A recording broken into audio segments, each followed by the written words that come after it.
સુરત મહાનગરપાલિકાની ચૂંટણીની હજુ જાહેરાત નથી થઈ, પરંતુ પાટીદાર અનામત આંદોલન સમિતિના નેતા અને ભાજપ સાથે સંકળાયેલા અલ્પેશ કથિરિયાએ સોશિયલ મીડિયા પર એક પોસ્ટ મૂકી રાજકારણ ગરમાવ્યું છે. અલ્પેશનું કહેવું છે, 2015માં પાસના આંદોલનના કારણે કોંગ્રેસને 36 બેઠક મળી હતી અને 2020માં પાસના કારણે આમ આદમી પાર્ટીને 27 બેઠક મળી હતી, પરંતુ આ બંને પાર્ટીઓએ પાટીદાર સમાજ માટે કશું કામ કર્યું નથી.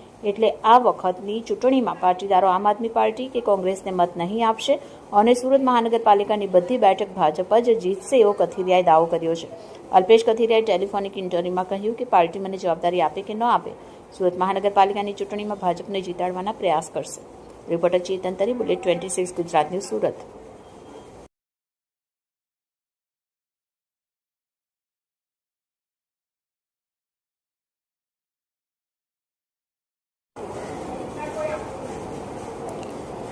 સુરત મહાનગરપાલિકાની ચૂંટણીની હજુ જાહેરાત નથી થઈ, પરંતુ પાટીદાર અનામત આંદોલન સમિતિના નેતા અને ભાજપ સાથે સંકળાયેલા અલ્પેશ કથિરિયાએ સોશિયલ મીડિયા પર એક પોસ્ટ મૂકી રાજકારણ ગરમાવ્યું છે. અલ્પેશનું કહેવું છે, 2015માં પાસના આંદોલનના કારણે કોંગ્રેસને 36 બેઠક મળી હતી અને 2020માં પાસના કારણે આમ આદમી પાર્ટીને 27 બેઠક મળી હતી, પરંતુ આ બંને પાર્ટીઓએ પાટીદાર સમાજ માટે કશું કામ